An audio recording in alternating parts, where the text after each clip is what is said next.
has no need for a father to develop psychologically. Just imagine what a great world it will be if we had only mothers. Well, he may have not been that wrong in that assumption. But that first year of life sets the tone for the rest of our lives. Whether we are going to be trusting or sort of taking back a step from human relationships as human beings. So good parenting in the first year of life would set us on a trajectory that would have us seek out other human contact and benefit and gain joy from that. And that's unbelievably important for our brains. Especially the first 3 years of life, but the first year of life is the big one.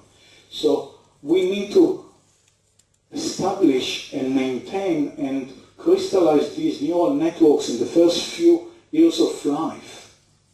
And for children in families where there is little safety or relationships are poor in their communication skills, these networks do not develop fully. And it's probably a lifelong process to reverse that. So we can offer psychotherapy and we can offer other interventions, but they are very difficult to reverse that. So that sometimes, and we know from research, that children who have lost their primary caretaker, their mother or their father, died before the age of 3. 80 years down the line, when they are elderly, whether they are 75 or 80 or 68, they are at a much higher risk of suffering from Alzheimer's disease. So the effect just stays with you until you age and affects the way your brain will age. One of the books that I'd recommend if you want to read more in depth about that is by Dean Ornish. He writes beautifully well, and it's called Love and Survival, How Good Relationships Can Bring You Health and Well-Being, which is all true, and all the studies, that some of which I mentioned, but there are many more, and he goes into a lot of detail, and it's really exciting to read. And he writes, I'm not aware of any other factor in medicine, not diet or smoking or exercise or stress or genetics or drugs, not even surgery, that has a greater impact on our quality of life, incidence of illness and premature death, than love and social integration. So, focusing more on Alzheimer's disease, one of the greatest centers to do a lot of Alzheimer research is the Rush Alzheimer Disease Center in Chicago, led by Professor Wilson, who is a brilliant, brilliant neurologist who studies the social relationships of our brains. And they were one of the early studies. They recruited 823 older persons, all of them free of dementia. All of them were performing within normal limits or even better at any test you could give them, memory tests and arithmetics and language and any skill that you wanted their brains to be tested on. They were doing brilliantly well, but they also assessed their level of loneliness with a rating scale every year for 5 years. Within 5 years, people who developed Alzheimer's disease, if they were lonely, had double the chance of misfortune of developing Alzheimer's disease compared to the other people in the group who were not lonely. So that was one point which we've already heard, but the second point, which is again complex and I think in a way tragic, is that loneliness did not change over the 5-year period for the people who were lonely. So it's not that loneliness is sort of a trait, that a state that you can be lonely and then a year or two down the line when we come to test you, you're not lonely anymore and you've made great many friends. People who are lonely usually are stuck in that state. It's almost a human trait. And it needs a lot of outside effort to help someone become, what would be, so not unlonely, what would be the word, okay? Sociable? Sociable? Sociable. Sociable says something about your sort of tendency to be a social person, doesn't it? I don't know what's the opposite of lonely. Integrated? socially integrated, whatever. Unlonely, not lonely, whatever. So we need outside help to move from a state of loneliness to a state of social integration or social connectedness.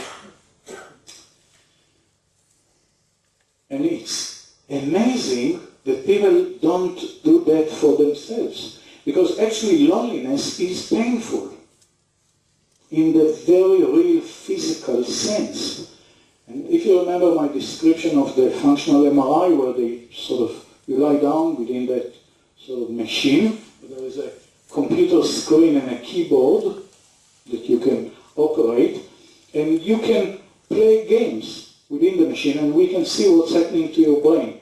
So Naomi Eisenberger and Matthew Lieberman at UCLA, just California, University of California in Los Angeles, wanted to see what happens to people who are being rejected socially. So it's very difficult to come up with a design for such an experiment, but they were creative and they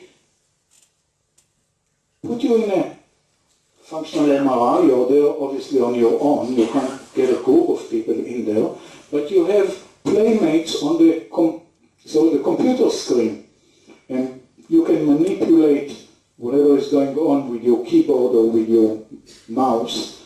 And you're actually part of a group of people who are playing a game where they're passing a ball in a circle. So you see the circle and you see yourself, and there are other people there, and they're just passing a ball, you know, just enjoying passing a ball amongst themselves.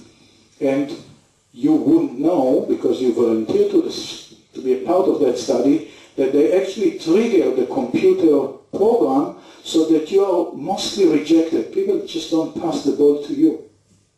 So like there was a circle, you're standing there, and instead of these guys passing the ball to you and you to next, is the whoop, pass it to the other person.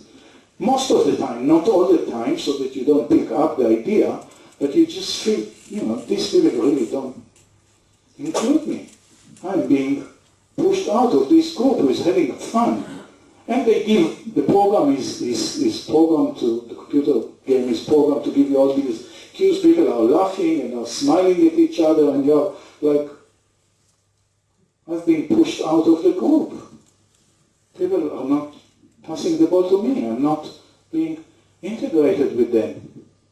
And their finding was just one important and amazing finding, that the very areas of the brain that light up when that happens, when you're not part of a game, of a group of people, are the very areas of the brain that light up and are activated when someone shoots you in the leg, or hits you with a hammer, or if you step on a, whatever, on a nail. The pain, the physical pain center, doesn't distinguish between physical pain and social pain. So when you are rejected, your brain is in pain. And that when that happens, you would think that you would try to avoid that. But unfortunately, most people avoid that not by becoming more socially integrated, but actually by stepping away from people, because they feel that interaction with other human beings is painful, physically painful. And that's why we need outside intervention to reintegrate people into society. We need, as a society, but also as medical professions, but not only as medical professions, but people who care about other people, to assess loneliness and social isolation. You sometimes wouldn't know that someone is lonely. They may seem to have people coming in and out of their house, they may seem to be going out to clubs or interactions, but they are lonely. We need to ask about that. And actually our district health board, we just had a meeting with them on Wednesday with our chief medical officer, the brilliant Dr. Nigel Miller, who's a geriatrician, so we can talk about old age sort of easily with him. He's more receptive to our demands. And we are going to have a project where we are going to assess anyone who comes into hospital who is over the age of 65. We are going to quantify how lonely they are. And if we find that they are really lonely, we are going to let, with their consent, their GPs and age concern and the church and their families and other organizations who may be able to help, tell them, hey, Mr. Jones just in hospital for whatever, and you should know that he's really, really lonely, and we invite you to do something about it. So we are hoping to change somewhat the loneliness of people who are coming into hospital by doing that, and he's very, very positive about that. As I said, he's a brilliant geriatrician, so we are hoping that we'll be able to change that. Now, for the rest of the time that we have, I'm going to talk about purpose in life because it is so closely integrated to social isolation or to social connectedness. But before we switch to that, are there any questions? Well, the obvious one is, how can you help?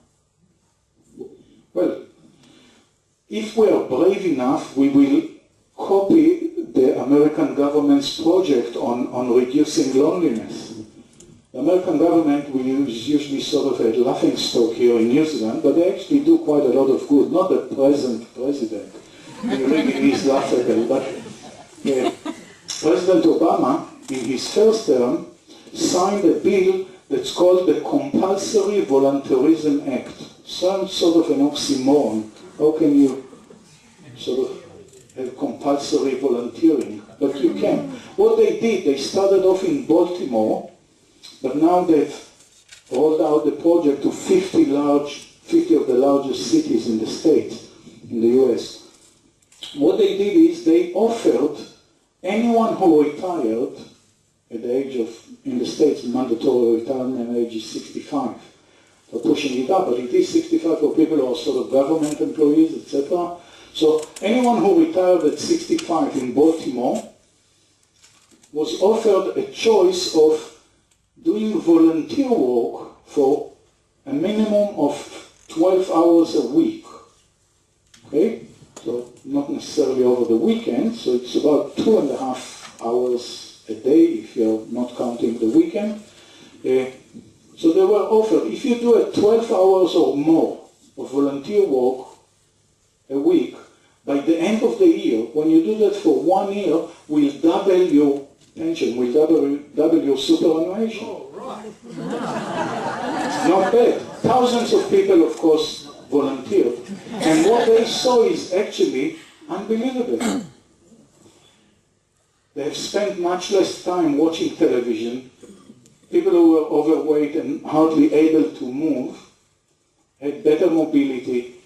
People who were overweight lost weight, not because they were chopping trees in the forest. Most of them volunteered to be sort of chaperones to disadvantaged kids. So what they had to do is come sort of at 6:30 or whatever in the morning, escort, make sure that these kids have all their books and their lunch box, etc., and are, you know, sort of dressed in school uniform or whatever, and they're okay, and they've had their breakfast, and walk them to school, and then in the afternoon, pick them up from school, take them home, not to their own house, to the kids' house, make sure they have a warm meal, help them with their homework, and that's it. That's all that was needed, sort of an hour in the morning, an hour in the afternoon. And when they did that for the whole school year, not only was their superannuation doubled, but they had on every measure of physical and memory and cognitive outcome have improved. The cardiologists were ecstatic. People who were suffering from serious heart disease were doing better. Their fitness level was better because they were walking, you know, to school and back, and kids are usually sort of active and you have to keep up with them. So everything changed for these people. Not only did they make money, they actually became way healthier, and their memory performance on cognitive improved. So now they've rolled that out as a project to 50 large cities in the US. Just imagine if we could enjoy that here. As simple as that.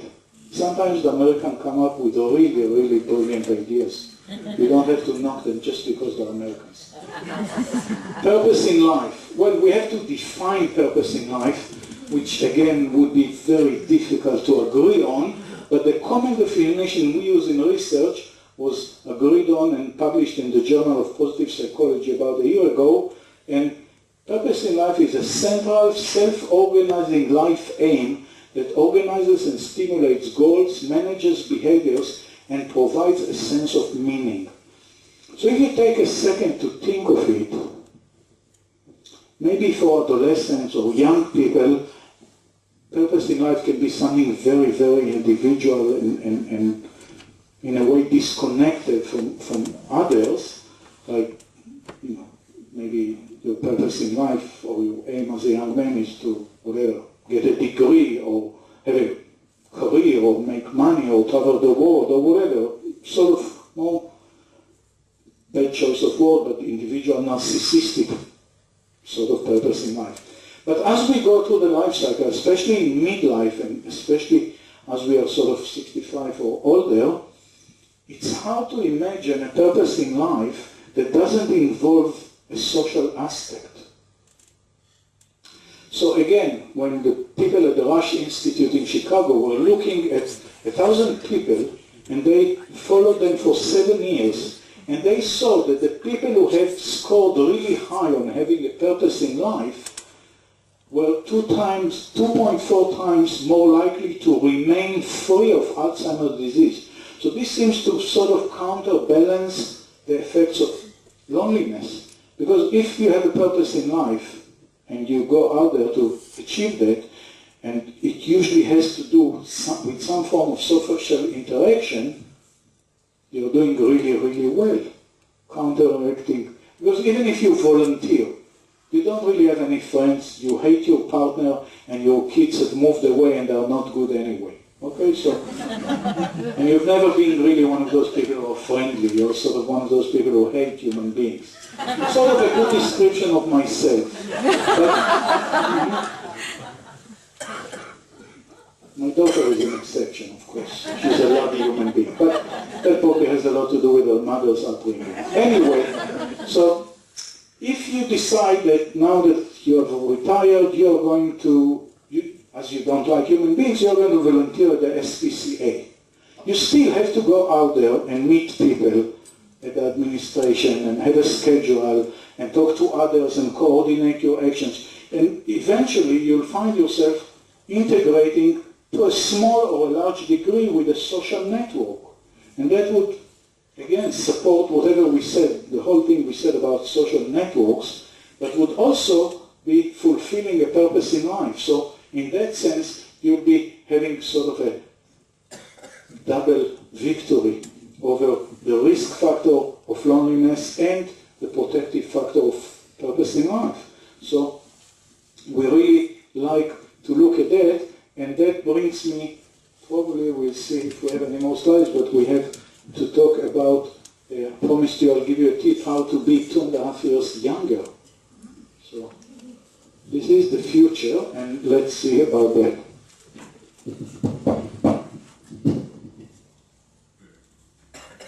There must be a switch here somewhere.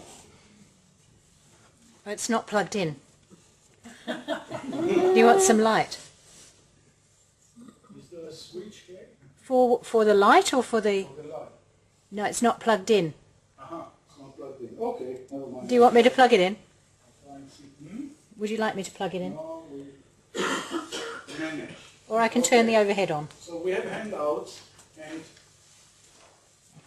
the title is Purpose in Life May Preserve Physical Function. But not only that, it's one of the largest ever studies to look at the effects of purpose in life on quantifiable measures of human function. So as we age, we really, some of our, especially coordination and muscles and our walking speed and our grip strength decline. That is part of aging, and that's not unexpected. And we have norms for that. So if we just ask thousands of people 20 years old to walk a certain distance naturally, they would walk, and we can measure their speed and we can see what their average speed is. And we ask 1,000 people who are 50 years old to walk that same distance, their walking speed would be somewhat slower. And people who are 85, they would still be somewhat slower. We are talking about healthy people, not people who have problems with walking because of whatever, orthopedic or other disorders. Normal, healthy people. Our walking speed slows as we go through life, and the same is true for our grip strength. And we know that these are two crude but very important measures of how well we are maintaining our physical health. So we have norms for that. So the researchers in this study were measuring that for just about 4,500 people, and then they followed them, but they also measured at baseline what their purpose in life is. There are scales that can quantify your purpose in life.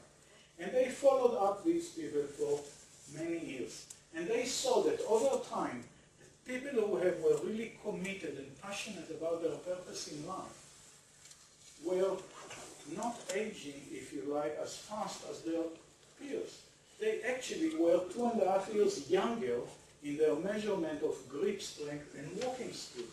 So if you want to take off 2.5 years of old age from your bodies and be about 2.5 years younger physically, you really have to have a well-defined, and you have to be passionate and committed to a purpose in life. It makes your bodies younger, it gives you great protection against Alzheimer's disease, and it's a good way also to spend time if you retire, or if you're not retired over the weekends, or whatever it is that your purpose in life is. So we have these, that research well described here, and this is for everyone when we leave, and we have just about 10 minutes for questions and answers. So floor is open for Q&A. Yes, please. The study in America that you were talking about, did they also study what effects there were on those children that were being helped, accompanied by those adults? Well, yes and no. Yes, they did. No, I have no idea because I never read any scientific literature about young people. I find it boring. Yes, they did study that, but it's more complex because the study design was specifically, the original one in Baltimore was specifically focusing on participants, both children, but also the older adults who volunteered to, sort of be with these children and help them through the day, was specifically designed for the very disadvantaged neighborhoods of Baltimore.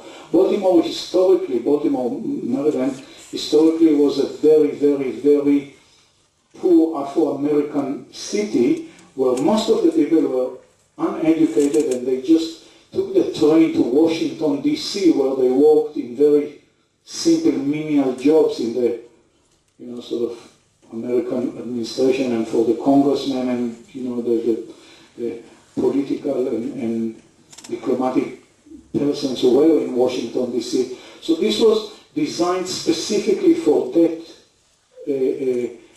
part of the population of Baltimore. Having said that, the outcomes for children, some of the outcomes were not surprising. Some of them were surprisingly positive, again, in the sense of shifting a little, but that's quite a shift, their basic mistrust to basic trust. Because these children who grew up in such disadvantaged homes, single parent families, a lot of drug abuse and alcohol abuse and violence amongst their parents, etc., had for 1 year someone who was different, someone they were able to interact with in a compassionate and loving manner, and that has changed measures of what we call soft outcomes, like psychological defense mechanisms, which the children were using in interaction with others. So it's very difficult to know what would be the outcome of that in 20 years. Would that change their life? We don't know. It certainly changed the life of the people who volunteered, but probably you could assume that, some people are saying it's just too little, too late. If you are 9 or 10 and you've had a terrible, terrible infancy and childhood, that may even be already too late, but some people are more optimistic. Thank you. Yes, please. Relationship with loneliness. What about the relationship between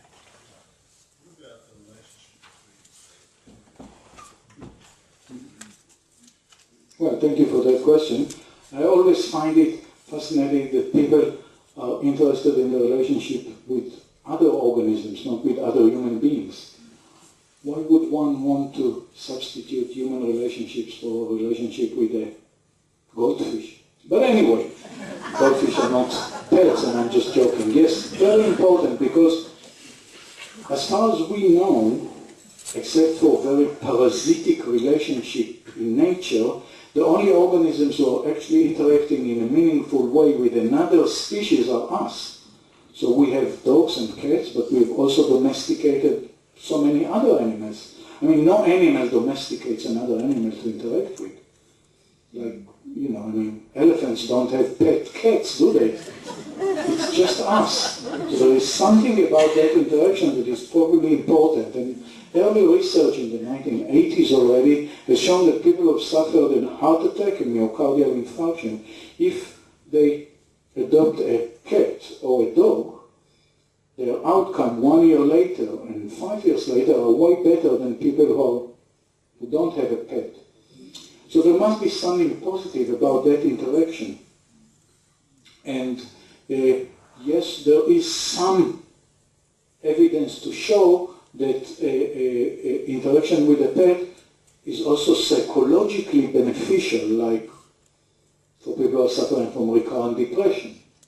But there are no studies to show the effects of that on cognition, on memory. So, you know, if anyone has got a large amount of, let's say, $100,000 that you'd like to donate to the School of Medicine, we'd be happy to do that research for you. We accept checks, cash, anything. You've spoken about the benefits of safe relationships, but what about the unsafe, challenging relationships? We didn't suspect fewer safe relationships. Well, thank you for that. It's very difficult to untangle over such a long time scale as what happens to you when you grow up and then 8 years later. The data is usually not available for what was the original relationship. So you can interview people and they will tell you, you know, my parents were brilliant or loving and I had such a happy childhood, or they can tell you I had such a terrible childhood. My parents were always fighting amongst themselves and they were punishing us harshly and, you know, whatever. But it's just a memory and we can't really objectively measure that. We can objectively measure that, and you have to pass that question on to the people in charge of the Dunedin Study. They have measured that. They have shown what that can do to outcomes not like Alzheimer's disease, because the people are in their 40s, so it's too early to know how that would affect their cognition, but we know how relationships affect our lives. And we know, for example, from the famous Dunedin Study, still ongoing here, that you can be born with genes that would make you susceptible to become a criminal. But these genes won't kick in, and you won't be sort of a criminal, or you won't be in trouble with the law unless you are born with that genetic susceptibility, and on top of that, you are in a family with a specific distorted parenting style. So that just shows how that can be important for human behavior. You can have genes that may make you sort of a criminal, but they won't come into play if you had a loving, compassionate, positive parenting style in the family you were born to. So we know that obviously parenting style can affect tremendously even our genetic makeup and its outcome in human behavior. We'll wait for, you know, if Kay will have me back here in 40 years, then we'll have some data on the Dunedin Study as they age and what happens to them and to Alzheimer's disease. Societal situations. Well, I think, you know, I mean, everyone is busy. It's not that people in India or China or Africa or South America just don't have anything to do, so they just play around together. That's not really true. And are we busier than other societies? Actually not. Actually not. Leisure time has increased tremendously in the Western world over the last 2 generations. Since World War II, more and more leisure time is available to most people in the Western world. So we are not becoming busier, we're actually becoming less busy. It's what we do with our leisure that makes a difference. And that sort of takes us into an area which I won't talk about, but we call it the happiness paradox. We know that if you invest your leisure time into certain activities, you can increase your happiness. If you use leisure time for other activities, you're actually not only not increasing your happiness, you're becoming more and more miserable. And we know that in the Western world, for some reason, probably about what we do with the more time that we have as human beings, unlike any other era in history, where since about 100,000 years ago and until the middle of the 20th century, until about the Second World War, in every research, in every culture, in every society in the world, women were way happier than men. And now, and genetically women are born, designed by God, if you like, whatever. Their genes are better at being happy than men. Men are sort of have genes for being grumpy. But women, for various reasons, genetic and immunological and otherwise, are born with a potential to be much happier than men. And that has been true throughout the history of humankind. After the Second World War, with more and more leisure time becoming available, especially in the Western world, but in many other countries as well, the paradox has been that women have been, as a group, becoming less and less happy, and men becoming more and more happy. And that is accelerating, and it has a lot to do with what we choose to do with our leisure time. And apparently, men who have more leisure time actually spend it in more social activities. So they go with their mates to do whatever it is, or the equivalent of that in any other society. Women are far more using their leisure time to sort of more introverted, introspective activities, and they are paying a price. As a gender, they are becoming less and less happy. But we won't talk about happiness studies. Maybe we'll talk about happiness in 2018. So thank you all for your attention, and we'll meet here in 2 weeks to discuss the brilliant effects of nutrition on our brain and memory, preventing Alzheimer's disease through proper nutrition. Thank you.